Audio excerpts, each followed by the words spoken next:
Hello all, Shadwell here, ready to talk about the next film in my collection, Closer from 2004. It's directed by Mike Nichols and stars Julia Roberts and Jude Law. Even though I only named 2 people in the starring bit a moment ago, I really should have added Natalie Portman and Clive Owen's name to it, because the film is about the lives of characters played by those 4 actors, and only the characters played by those 4 actors. And yet, even though they're the only 4 people that the movie is concerned with, they never all share the same scene. Almost. There is a scene at Anna's exhibition where all 4 are in the same large room, but they're paired off for the whole time, and there's a scene at the beginning with Anna and Dan meeting that briefly becomes an Anna-Alice-Dan scene before Dan whisks himself off and it turns into an Anna-Alice scene. The only Anna-Alice scene in the whole movie if you're the type of person that pays attention to that sort of thing.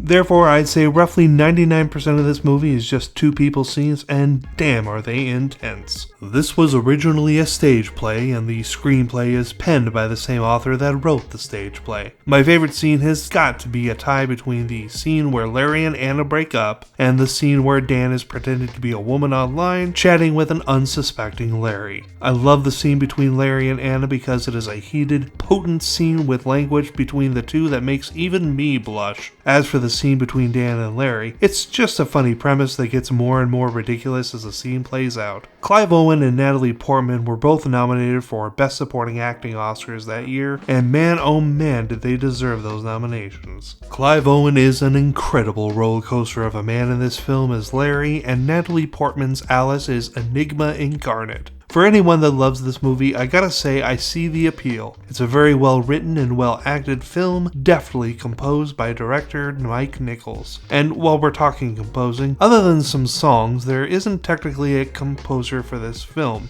besides the same few notes that play maybe 2 or 3 times throughout the film. But those technically aren't score because they're actually the first few notes of a song called Cold Water by Damien Rice, who also sang the song The Blower's Daughter that bookends this film. Closer is a marvelous film and a good watch, but that shouldn't deceive you into thinking it's an easy watch because it certainly isn't, but it's worth it. Which is why I'm giving Closer an A, and tomorrow we move on to the much larger in scope film Cloverfield. See y'all then.